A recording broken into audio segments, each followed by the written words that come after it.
இந்த வருஷத்துக்கான முக்கியமான நோட்டிஃபிகேஷன் வந்து ரயில்வே வந்து ரிலீஸ் பண்ணியிருக்காங்க. என்ன அப்படின்னு பார்த்தீங்கன்னா, என்டிபிசி கிராஜுவேஷன் லெவல். சரிங்களா? இது வந்து டிகிரி முடிச்ச எல்லாருமே வந்து இதுக்கு வந்து அப்ளை பண்ணலாம். இந்த டிகிரி தான் இருக்கணும் அப்படின்றது கிடையாது. எனி டிகிரி நீங்க முடிச்சிருக்கலாம். நோட்டிஃபிகேஷன் வந்து எப்போ ஓப்பன் ஆகுது? எப்போ நீங்க அப்ளை பண்ண ஸ்டார்ட் ஸ்டார்ட் பண்ணலாம் அப்படின்னு பார்த்தீங்கன்னா, இன்னையிலேருந்து அப்ளை பண்ண ஸ்டார்ட் பண்ணலாம். அதாவது அக்டோபர் 21 இன்னையிலேருந்து நவம்பர் மாசம் 20ஆம் தேதி வந்து நீங்க வந்து ஆன்லைன்ல அப்ளை பண்ணிக்கலாம். மொத்தம் வந்து 1 மாசம் வந்து அப்ளை பண்றதுக்கு வந்து டைம் இருக்கு. 1 மாசம் வெயிட் பண்ணணுமா அப்படின்னு கேட்டா இல்ல. மேக்ஸிமம் வந்து ஃபர்ஸ்ட் 10 டேஸ்ல அப்ளை பண்ணிருங்க. சரிங்களா?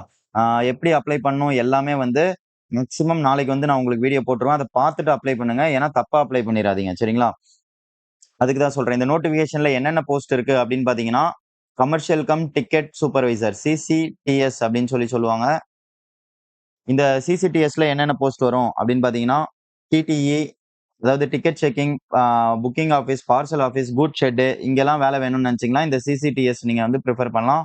அதுக்கப்புறம் ஸ்டேஷன் மாஸ்டர் இருக்கு. கூட்ஸ் ட்ரெயின் மேனேஜர்னா கூட்ஸ் கார்டு.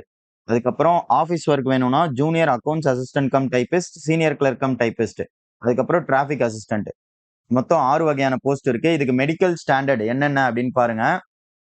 ஆஹ் இந்த ஸ்டேஷன் மாஸ்டர், அதுக்கப்புறமா வந்து டிராஃபிக் அசிஸ்டன்ட், இது ரெண்டுத்துக்கு மட்டும் A2. A2 அப்படின்னா அதுக்கப்புறம் கூட்ஸ் ட்ரெயின், சாரி, இந்த மூணுத்துக்கு A2.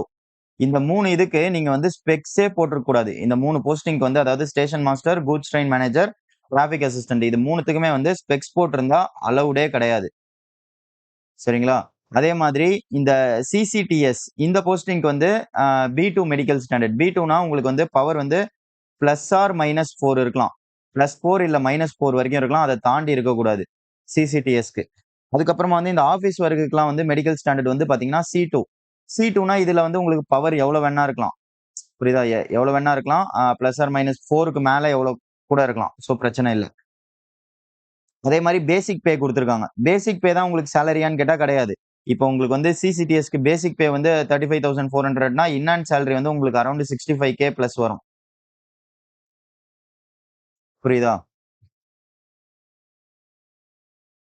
நோட்டிபிகேஷன் நம்ம தெளிவா பார்க்கலாம். வீடியோ ஸ்கிப் பண்ணாம பாருங்க. ஒரு 10 நிமிஷம் முடிச்சுக்கலாம். அதுக்கப்புறம் ஏஜ் லிமிட் எல்லாருக்குமே ரொம்ப முக்கியமான டவுட் வந்து ஏஜ் லிமிட். உங்களுக்கு வந்து மினிமம் வந்து 18 வயசு ஆயிருக்கணும்.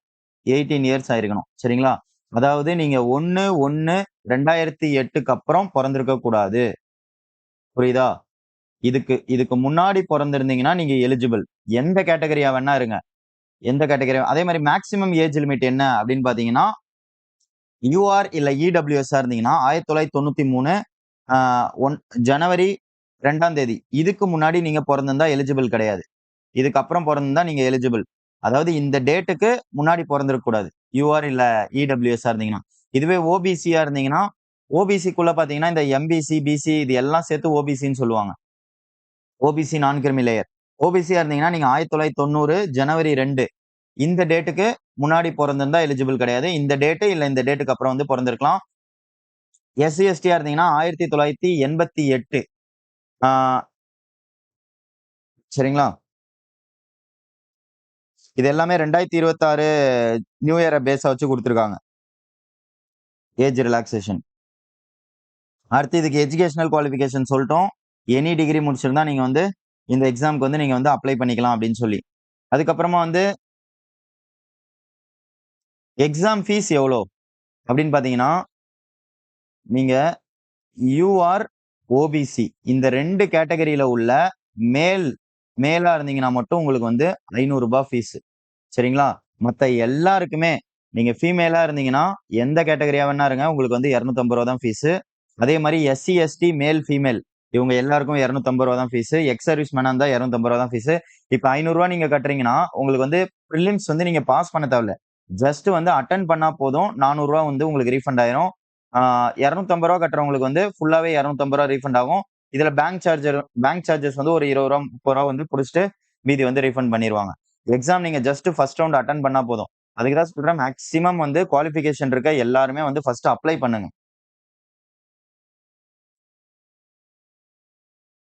அடுத்து இதோட செலக்ஷன் ப்ராசஸ் என்ன அப்படின்னு பார்த்தீங்கன்னா, பிரிலிம்ஸு, மெயின்ஸு, சைக்காலஜி, டைப்பிங் இந்த மாதிரி மொத்தம் 4 எக்ஸாம் நடக்கும். பட் வந்து பாத்தீங்கன்னா சில போஸ்டிங்க்கு வந்து 2 ரவுண்ட் தான் எக்ஸாம். சில போஸ்டிங்க்கு தான் வந்து பாத்தீங்கன்னா இந்த 4 ரவுண்ட் எக்ஸாம் நடக்கும். நான் சொல்றேன் எது எதுக்கு என்னன்னு.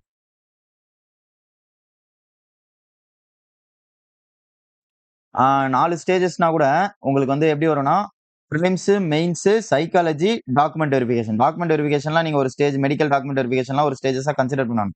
3 ஸ்டேஜ். எது எதுக்கெல்லாம் 3 ஸ்டேஜ் அப்படின்னு பாத்தீங்கன்னா, ஸ்டேஷன் மாஸ்டருக்கு, டிராஃபிக் அசிஸ்டன்ட் இது 2த்துக்குமே வந்து பாத்தீங்கன்னா பிரிலிம்ஸ், மெயின்ஸ், சைக்காலஜி சரிங்களா? இந்த 3 ஸ்டேஜ் இருக்கும். அதே மாதிரி ஆ, வேற எதுக்கு 3 ஸ்டேஜ் அப்படின்னு பாத்தீங்கன்னா, accountancy post, junior accounts clerk cum டைபிஸ்ட்னு ஒன்று பார்த்தோமா, அதுக்கப்புறம் வந்து சீனியர் கிளர்க் கம் டைபிஸ்ட், இந்த 2 போஸ்டிங்குமே வந்து 3 ரவுண்டு. பிரிலிம்ஸ், மெயின்ஸ், பட் இதுக்கு வந்து சைக்காலஜி வராது, டைப்பிங் வரும். டைரக்ட் போஸ்ட் எது எதெல்லாம் அப்படின்னு பாத்தீங்கன்னா, சிசிடிஎஸ் இது டைரக்ட் போஸ்ட். அதுக்கப்புறம் வந்து பூட்ஸ் கார்டு இதுவுமே வந்து உங்களுக்கு வந்து direct post. Prelims, mains just 2 stage நீங்க வந்து கிளியர் பண்ணிட்டா போதும். டைரக்டா வந்து நீங்க வந்து ஜாப் வந்து எடுத்துடலாம். ஏன்னா மெடிக்கல் டாக்குமெண்ட்லாம் எல்லாருக்குமே மேக்ஸிமம் வந்து கரெக்டா இருக்கும், பக்காவா இருக்கும்.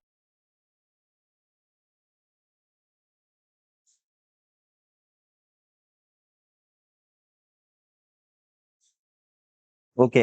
நம்மளுக்கு சிலபஸ் என்ன அப்படின்னு பாத்தீங்கன்னா, பிரிலிம்ஸ் இப்ப ஃபர்ஸ்ட் ஸ்டேஜ்க்கு பாத்தீங்கன்னா, உங்களுக்கு வந்து மொத்தம் 100 கொஸ்டின். டைம் வந்து பாத்தீங்கன்னா 90 நிமிஷம் தான். இந்த 100 கொஸ்டின் எப்படி ஸ்ப்ளிட் பண்றாங்கன்னு பாருங்க. Aptitude 30, reasoning 30, general awareness 40. மொத்தம் சேர்த்து 100 கொஸ்டின். டைம் வந்து பட் 1.5 மணி நேரம் தான் டைம். இது பிரிலிம்ஸ். பிரிலிம்ஸ்ல ஷார்ட் லிஸ்ட் ஆகுறவங்க 1:15க்கு வந்து மெயின்ஸுக்கு போவாங்க. செகண்ட் ஸ்டேஜ்க்கு போவாங்க. 1:15னா இப்போ ஃபார் எக்ஸாம்பிள் சென்னையில வந்து ஒரு 200 போஸ்ட் இருக்குன்னா 1:15னா என்ன?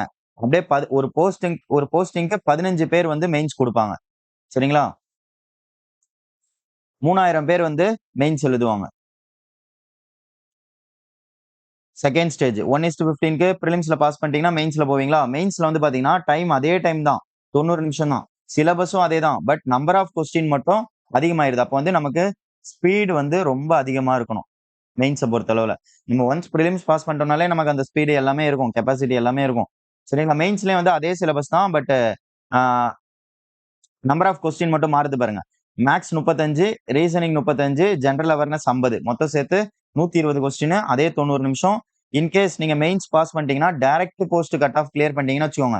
சிசிடிஎஸ் இல்ல goods guard direct cut off clear பண்ணீங்கன்னா, உங்களுக்கு வந்து டைரக்ட் போஸ்ட் கிடைச்சிரும்.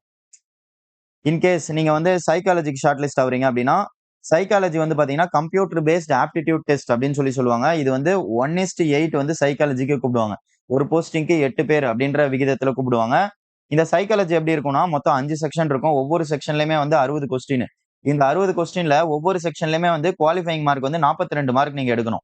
ஒவ்வொரு செக்ஷன்லயுமே 42 மார்க் மினிமம் எடுத்தே ஆகணும். இதுல வந்து இந்த கேஸ்ட் வைஸ்லாம் ரிசர்வேஷன்லாம் எதுவுமே கிடையாது. நீங்க எந்த கேஸ்டா இருந்தாலும் மினிமம் வந்து டி ஸ்கோர்ன்னு சொல்லுவாங்க. ஒவ்வொரு செக்ஷன்லயும் டி ஸ்கோர் வந்து 42 எடுக்கணும். ஏதாவது ஒரு செக்ஷன்ல நீங்க வந்து 40 எடுத்துட்டா கூட, இல்ல 41 எடுத்துட்டா கூட, நீங்க வந்து இந்த சைக்காலஜில ஃபெயில் அப்படின்ற மாரி ஆயிரும்.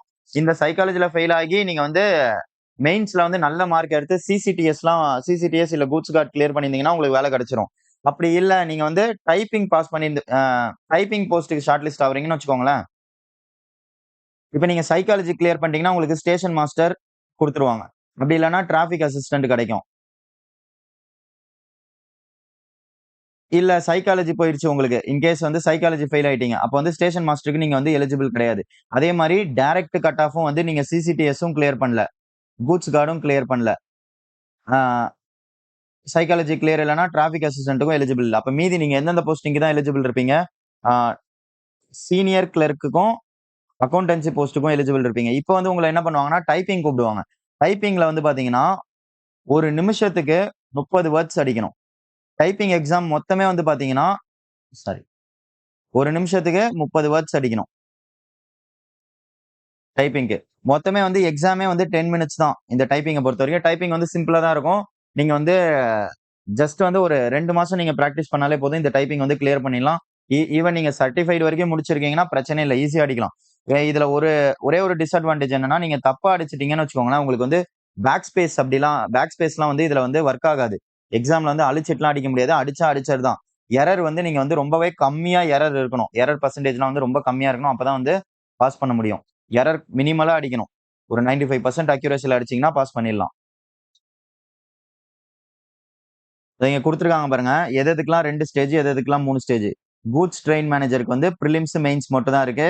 அதே மாரி சிசிடிஎஸ் இதுக்குமே வந்து பிரிலிம்ஸ், மெயின்ஸ் மட்டும் தான் இருக்கு. பட் சீனியர் கிளர்க் கம் டைப்பிஸ்ட்க்கும், ஜூனியர் அக்கவுண்டன்சிக்கும் பிரிலிம்ஸ், மெயின்ஸ் அதுக்கப்புறம் டைப்பிங் இருக்கு. கரெக்ட்டா? ஸ்டேஷன் மாஸ்டருக்கும், டிராஃபிக் அசிஸ்டன்ட்டுக்கும் பிரிலிம்ஸ், மெயின்ஸ் 2த்துக்குமே காமன். பிளஸ் எக்ஸ்ட்ரா என்ன இருக்கு? ஸ்டேஷன் மாஸ்டருக்கும், டிராஃபிக் அசிஸ்டன்ட்டுக்கும். சிபிஏடினா கம்ப்யூட்டர் பேஸ்ட் ஆப்டிட்யூட் டெஸ்ட். சைக்காலஜின்னு சொன்னேன்ல, அந்த எக்ஸாம் இருக்கு. இப்போ நீங்க ஏதாவது ஒரு போஸ்டிங் எடுத்துட்டீங்கன்னு வச்சுக்கோங்களேன். அதுக்கப்புறமா உங்கள வந்து டாக்குமெண்ட் வெரிஃபிகேஷன் கூப்பிடுவாங்க. டாக்குமெண்ட் உங்களுக்கு பக்காவா இருக்கு அப்படின்ற பட்சத்துல உங்களுக்கு வந்து மெடிக்கல் மெமோ குடுத்து ஒரு ரயில்வே ஹாஸ்பிட்டலுக்கு உங்கள அனுப்புவாங்க. அங்க போய் மெடிக்கல் டெஸ்ட் எடுக்க சொல்லுவாங்க. மெடிக்கல் டெஸ்ட்லயும் நீங்க பாஸ் பண்ணிட்டீங்கன்னா, உங்களுக்கு வந்து டைரக்ட்டா வந்து அப்பாயின்ட்மென்ட் வந்து போட்டுருவாங்க. அதே மாரி இன்னொன்னு என்னன்னா, நீங்க வந்து சைக்காலஜி எக்ஸாம் போறதுக்கு முன்னாடியே வந்து உங்கள வந்து நீங்க ஒரு பிரைவேட்லயோ, ஒரு கவர்ன்மெண்ட்லயோ ஆ நீங்க வந்து உங்களுக்கு வந்து ஐ பவர் வந்து கிடையாது. A2 மெடிக்கல் ஸ்டாண்டர்ட் இருக்கு அப்படின்னு சொல்லி நீங்க ஒரு சர்டிபிகேட் வாங்கிட்டு போணும். அப்படி வாங்கிட்டு போனா தான் உங்களுக்கு வந்து சைக்காலஜிக்கு அலோவ் பண்ணுவாங்க. ஏன்னா இந்த ஸ்டேஷன் மாஸ்டருக்கு நான் என்ன சொன்னேன்? ஸ்டேஷன் மாஸ்டர், டிராஃபிக் அசிஸ்டன்ட் இதுக்கெல்லாம் வந்து A2 மெடிக்கல் ஸ்டாண்டர்ட்ன்னு சொன்னேன். A2னா உங்களுக்கு பவரே இருக்கக்கூடாது. இன்கேஸ் நீங்க ஸ்பெக்ஸ் போட்டிருக்கீங்க. ஸ்பெக்ஸ் போட்டு இந்த எக்ஸாம் பாஸ் பண்ணிட்டீங்கன்னா கூட உங்கள ரிஜெக்ட் பண்ணுவாங்க. நீங்க வந்து ஸ்பெக்ஸ் போட்டிருந்தா இந்த 3 போஸ்டிங் வந்து எலிஜிபிளே கிடையாது. எது எது? கூட்ஸ் கார்டு, ஸ்டேஷன் மாஸ்டர், அதுக்கப்புறம் டிராஃபிக் அசிஸ்டன்ட். ஸ்பெக்ஸ் போட்டிருந்தா மத்த எல்லா போஸ்டிங்க்கும் எலிஜிபிள். இந்த டிடி ஆகணும், புக்கிங் ஆஃபீஸ்ல வேலைக்கு போணும், இல்ல பார்சல் ஆஃபீஸ்ல போணும், கூட்ஸ் ஷெட்ல வேலைக்கு போணும். அப்படி இல்லன்னா ஒரு ஆஃபீஸ் ஒர்க் போணும், அக்கவுண்டன்சி போஸ்டோ இல்ல சீனியர் கிளர்க்கோ இப்படி போணும்னு நினைச்சீங்கன்னா, நீங்க ஸ்பெக்ஸ் போட்டிருந்தீங்கன்னா அலவுடு. அதுவும் சிசிடிஎஸ்க்கு வந்து பிரச்சனையே இல்ல உங்களுக்கு. பிளஸ் ஆர் மைனஸ் 4 வரைக்கும் இருக்கு. பிளஸ் ஆர் மைனஸ் 4னா இதுவே ரொம்ப அதிகம் தான். அதுக்கப்புறம் ஆஃபீஸ் ஒர்க்குக்கு வந்து பாத்தீங்கன்னா, உங்களுக்கு எவ்வளவு பவர் வேணா இருக்கலாம். அக்கவுண்டன்சி போஸ்ட்டுக்கும், சீனியர் கிளர்க்குக்கும் வந்து பாத்தீங்கன்னா, எவ்வளவு பவர் வேணா இருக்கலாம். பிரச்சனையே இல்ல. ஏன்னா C2 மெடிக்கல் ஸ்டாண்டர்ட் இதுக்கு.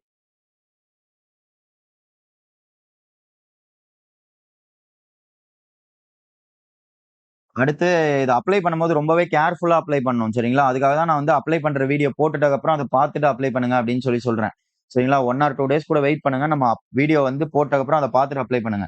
ஏன்னா வந்து அப்ளிகேஷன் வந்து மேக்ஸிமம் வந்து ஏதாவது கேர்லெஸ்ஸா நீங்க அப்ளை பண்ணீங்கன்னா ரிஜெக்ட் பண்ணுவாங்க. ஆ ஒருத்தர் ஒரு அப்ளிகேஷன் தான் போடணும். இப்ப வந்து ஆர்ஆர்பி சென்னைன்னு இருக்கு. சரிங்களா? ஆர்ஆர்பி பெங்களூர்ன்னு இருக்கு. இந்த மாரி நெறைய ஜோன் இருக்கு. RRB Secunderabad, RRB Mumbai, RRB Kolkata இது மாரி நெறைய இருக்கு. நீங்க ஏதாவது ஒரு ஜோன்ல தான் அப்ளை பண்ணணும். நீங்க வந்து சென்னையில ஒரு அப்ளிகேஷன், பெங்களூர்ல ஒரு அப்ளிகேஷன், அதுக்கப்புறம் ஆந்திரா சைடு ஒரு அப்ளிகேஷன் இப்படி போட்டீங்கன்னா உங்களுக்கு வந்து ரிஜெக்ட் ஆயிரும். அதே மாதிரி ஒரே ஜோன்லயும் நீங்க 2 அப்ளிகேஷன் போடக்கூடாது. சென்னையில நீங்க 2 அப்ளிகேஷன் போட்டாலும் ரிஜெக்ட் ஆயிரும். ஒருத்தர் ஒரு வாட்டி தான் அப்ளை பண்ணணும். புரியுதா? ஆ அதே மாதிரி ஃபோட்டோ வந்து இதுல வந்து நீங்க வந்து ஆல்ரெடி எடுத்து வச்சிருக்க பாஸ்போர்ட் சைஸ் ஃபோட்டோவெல்லாம் வந்து நீங்க வந்து அப்லோட் பண்ணக்கூடாது. நெறைய இதுல கண்டிஷன்ஸ் இருக்கு. அதனால தான் நான் வீடியோ போட்டோ கூட பார்த்துட்டு அப்ளை பண்ணுங்கன்றேன். ஆ லைவ் ஃபோட்டோ வந்து கேப்சர் பண்ணணும். லைவ் ஃபோட்டோனா, அதிலேயே வந்து நீங்க அப்ளை பண்ணிட்டே இருப்பீங்க. அதிலேயே வந்து ஃபோட்டோ வந்து அப்லோடுன்னு கேட்காது. லைவா கிளிக்ன்னு கேட்கும். நீங்க அப்படியே வந்து செல்ஃபியோ இல்ல வந்து பேக் கேமரா வச்சோ நீங்க வந்து இன்னொருத்தர வச்சு எடுக்க வச்சு அப்ளை பண்ற மாரி இருக்கும். இதெல்லாம் நான் சொல்றேன். ஒன்ஸ் வீடியோ போடும்போது சொல்றேன்.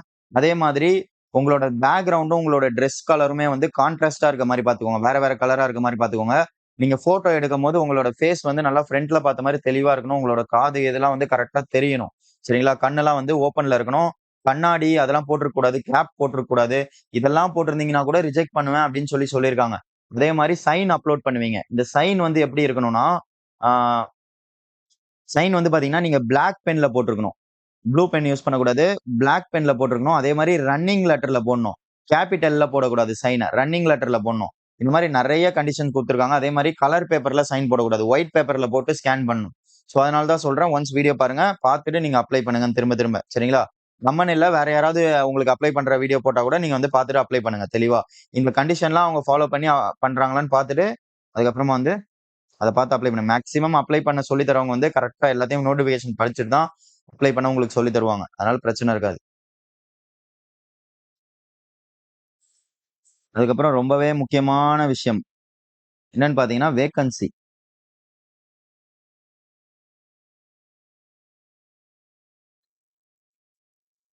எங்கெங்க எவ்வளோ எவ்வளோ வேக்கன்சி இருக்கு அப்படின்னு சொல்லி.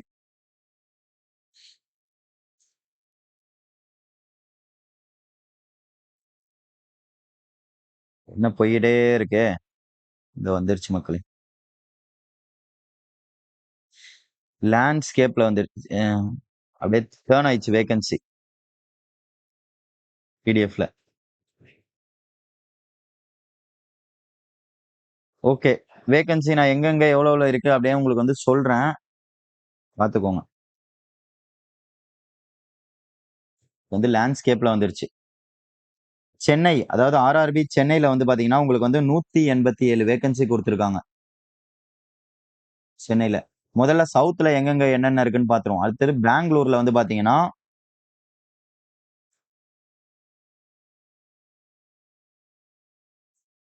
பெங்களூர்ல வந்து பாத்தீங்கன்னா 241 வேகன்சி, ஓரளவுக்கு டீசென்டான வேகன்சியா இருக்கு பெங்களூர்ல. அடுத்து செகண்டராபாத்னா உங்களுக்கு வந்து இந்த ஆந்திர பிரதேஷ் தெலுங்கானா சேர்த்து வரும் சரிங்களா. அங்க வந்து பாத்தீங்கன்னா 396 வேகன்சி இருக்கு. அடுத்து திருவேண்டரம்ல வந்து ரொம்பவே கம்மியா இருக்கு.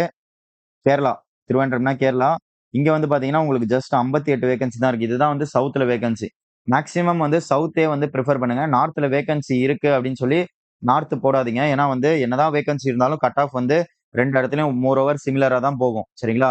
அதனால சவுத்தே ப்ரிஃபர் பண்ணுங்க. சென்னையில கம்மியா இருக்கு, நீங்க ஆசைப்பட்ட போஸ்ட் இல்லைன்னு நினைச்சீங்கன்னா ஆந்திரா பக்கமோ இல்ல வந்து பெங்களூரோ இந்த மாதிரி கொடுங்க. ரொம்ப நார்த் போய் கொடுக்காதீங்க. நார்த்ல வந்து பாத்தீங்கன்னா ஃபார் எக்ஸாம்பிள் இப்போ வந்து பாத்தீங்கன்னா இந்த ஜார்க்கண்ட், அதுக்கப்புறமா கொல்கத்தா, ஜார்க்கண்ட்னா ராஞ்சி சரிங்களா. எல்லாருக்குமே தெரியும் இந்த தோனியோட ஊரு. அங்கெல்லாம் வந்து வேகன்சி சூப்பரா இருக்கு. மும்பைல வேகன்சி நல்லா இருக்கு. சோ இந்த மாதிரி நீங்க குடுக்குறது ஓரளவுக்கு ரிஸ்க் தான். திடீர்னு கட் ஆஃப் கம்மியா போகும், திடீர்னு ரொம்பவே அதிகமா போகும். இப்ப பிலாஸ்பூர்லலாம் வந்து பாத்தீங்கன்னா வேகன்சி ரொம்பவே அதிகமா இருக்கு. 864 இருக்கு. பிலாஸ்பூர்ல தான் ரொம்பவே ஹையஸ்ட் வேகன்சி. பட் இங்க ரொம்ப கட் ஆஃப் கம்மியா போகுமா, வேகன்சி இவ்வளவு இருக்கே கம்மியா போகுமான்னு கேட்டா நம்மளால ப்ரெடிக்ட் பண்ண முடியாது. திடீர்னு கம்மியா போகும், திடீர்னு எல்லாருமே வேகன்சி அதிகமா இருக்குன்னு இங்கேயே எடுத்துட்டு போய் கூட கொடுப்பாங்க. சோ அந்த ஆவரேஜ் வேகன்சி இருக்கிற இடத்துல கொடுத்தாலே சேஃப் நமக்கு ரொம்பவே. சோ அதனாலதான் சொல்றேன், நம்ம சவுத் சைடு அப்ளை பண்ணுங்க. சவுத் சைடு இந்த மூணுத்துல ஏதாவது கொடுங்க. எனக்கு தெரிஞ்சு மூணுத்துல ஏதாவது அப்ளை பண்றது பெஸ்டா இருக்கும் உங்களுக்கு. ஆவரேஜா இருந்தா உங்களுக்கு கட் ஆஃப் முன்ன பின்ன 2 மார்க் தான் முன்ன பின்ன போகும். இது வந்து ரொம்பவே வந்து ரிஸ்க் இந்த மாதிரியான ஜோன்லாம். பிலாஸ்பூர், வேற இது ராஞ்சி வந்து பாத்தீங்கன்னா 651 வேகன்சி. ராஞ்சினா ஜார்க்கண்ட். அதுக்கப்புறம் கொல்கத்தா, கொல்கத்தாலயும் ஒரு நல்ல வேகன்சி. இங்க வந்து பாத்தீங்கன்னா உங்களுக்கு வந்து 685 வேகன்சி இருக்கு. மும்பை, மும்பைல வந்து 596 வேகன்சி. மால்டாலாம் அப்படியே அந்த ஃபுல்லா பியூர் மேல நார்த் ஈஸ்ட் பக்கம் வந்துருது. 522 வேகன்சி மால்டால சரிங்களா. சோ இந்த மாதிரி கொடுத்தீங்கன்னா உங்களுக்கு வந்து ரிஸ்க் ஃபேக்டர் வந்து ரொம்பவே அதிகம். திடீர்னு உங்க லக்கு கட் ஆஃப் வந்து ரொம்ப டவுன்ல ஆகலாம். இல்லன்னு வச்சுக்கோங்களேன் ரொம்பவே ஹை ஆயிரும். ஏன்னா நம்ம யோசிக்கிற மாதிரி எல்லாருமே யோசிப்பாங்கல்ல. இங்க வேகன்சி ரொம்ப கம்மி, இங்கேயே போடலாம். எல்லா நார்த் இந்தியன்ஸும் எல்லா ஸ்டேட்ல இருக்கவங்களும் இப்போ ஃபார் எக்ஸாம்பிள் ராஞ்சினா பீகார் பக்கத்துல இருக்கு. பீகார்ல இருக்கவங்க ஃபுல்லா ராஞ்சில அப்ளை பண்ணுவாங்க சரிங்களா. ஆஹ் அதுக்கப்புறமா வந்து பாத்தீங்கன்னா சுத்தி நிறைய ஸ்டேட் இருக்குல்ல, இந்த கொல்கத்தா, சாரி, ஏன்னா வந்து பாத்தீங்கன்னா பாட்னால வந்து வேகன்சி ரொம்பவே கம்மியா இருக்கு. பாட்னா பீகார்ல வந்து 23 வேகன்சி தான். அதனால பீகார்ல இருக்க மொத்த பேருமே வந்து கண்டிப்பா ராஞ்சி தான் போடுவாங்க. சோ அதனால இதெல்லாம் வந்து ஹை ரிஸ்க் ஜோன் தான். சோ அதனால கொஞ்சம் யோசிச்சு வேகன்சியை மட்டும் பிளாங்கா அதிகமா இருக்குன்னு பார்த்து போட்டுறாதீங்க. சவுத்லயே அப்ளை பண்ணுங்க, அதுவே ரொம்பவே சேஃபா இருக்கும். வேகன்சியை வந்து ஃபர்தரா இதை மட்டுமே செப்பரேட்டா நான் அனலைஸ் பண்ணி உங்களுக்கு ஒரு வீடியோவே போடுறேன் சரிங்களா. ஓகே மக்களே, நோட்டிபிகேஷன் வந்தாச்சு. இதுக்கப்புறம் என்ன பண்ணணும், படிக்க ஆரம்பிக்கணும். படிக்க ஸ்டார்ட் பண்ணிருங்க.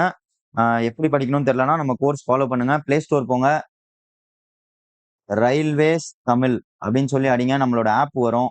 அந்த ஆப்ல வந்து பாத்தீங்கன்னா உங்களுக்கு வந்து கம்ப்ளீட் கோர்ஸ் இருக்கும் சரிங்களா. உங்களுக்கு வந்து தீபாவளி ஆஃபர் வந்து போகுது.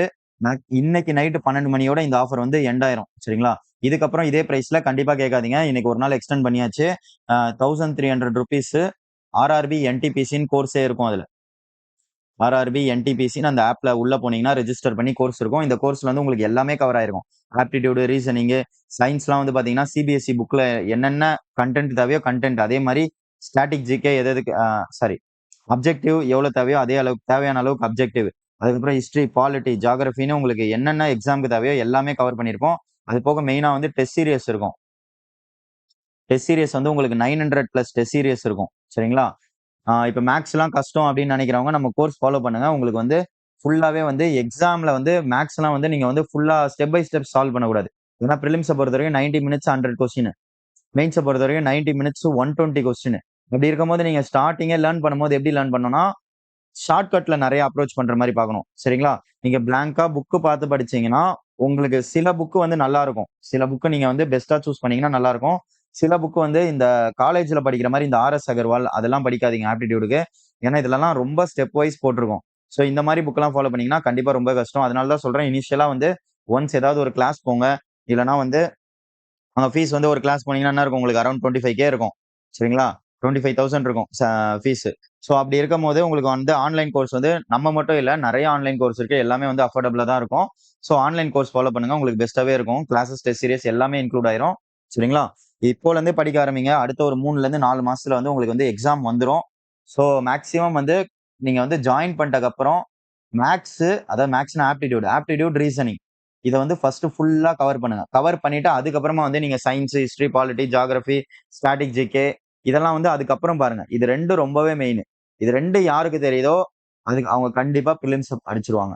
இந்த 2 இது ஸ்ட்ராங்கா இருக்கிறவங்க, அப்படி இப்படி அப்படியே ஜிஎஸ்லாம் கொஞ்சம் அப்படியே லைட்டா மேலோட்ட பார்த்துட்டு பிலிம்ஸ் அடிச்சுருவாங்க. மெயின்ஸ்ல போம்போது தான் நம்மளுக்கு வந்து எல்லாமே ரொம்ப இம்பார்ட்டன்ட்டா வந்து ப்ளே பண்ணும். ஆப்டி, ரீசனிங், ஜிஎஸ் எல்லாமே வந்து ஈக்குவலான லெவலுக்கு நம்ம வந்து மெயின்ஸ்ல தான் வந்து படிக்கிற மாரி இருக்கும். சரிங்களா? மேக்ஸ் ஃபர்ஸ்ட் நீங்க இது 2த்தையும் கவர் பண்ணுங்க. கோர்ஸ் ஜாயின் பண்ணுங்க. ஜாயின் பண்ணி இது 2த்தையும் கவர் பண்ணுங்க. அதுக்கப்புறம் வந்து நான் ஜெனரல் அவேர்னஸ்லாம் எப்படி படிக்கணும்னு சொல்றேன். ஓகே மக்களே! அடுத்த ஒரு வீடியோல பார்ப்போம். ஃபர்தர் அப்டேட்ஸ்க்கு நம்மளோட ஐடியா ஒரு ஃபாலோ பண்ணி வச்சுக்கோங்க. அப்பதான் வந்து நம்ம எந்த வீடியோ போட்டாலும் உங்களுக்கு வரும்.